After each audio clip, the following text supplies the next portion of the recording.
কেনিয়ায় কর বৃদ্ধির প্রতিবাদে বিক্ষোভ।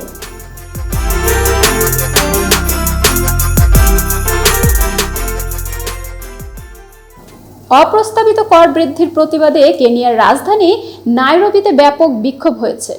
গত বৃহস্পতিবার পার্লামেন্টের কাছে জড়ো হওয়া বিক্ষোভকারীদের ছত্রভঙ্গ করতে পুলিশ কাঁদানে গ্যাস ও জল কামান ব্যবহার করেছে।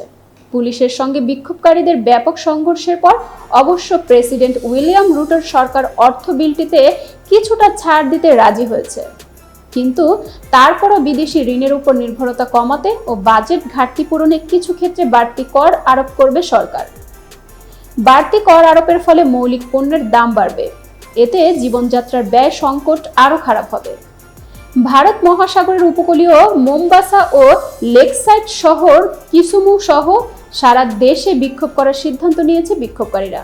এই দুইটি শহরই বিরোধী দলের ঘাঁটি হিসেবে পরিচিত। ওই দিন নাইরোবিতে বিলটি নিয়ে পার্লামেন্টে বিতর্ক করেন আইন প্রণেতারা। 30 জুনের আগেই বিলের চূড়ান্ত সংস্করণটি পাশ করতে হবে। এমন পরিস্থিতিতে পার্লামেন্টের আশপাশের রাস্তা অবরোধ ও বাড়তি পুলিশ মোতায়েন করেছে কর্তৃপক্ষ। এতক্ষণ বার্তা বৈঠকের সাথে থাকার জন্য ধন্যবাদ। নতুন নতুন তথ্য পেতে বার্তা বৈঠকের ইউটিউব চ্যানেল ও ফেসবুক পেজের সাথেই থাকুন।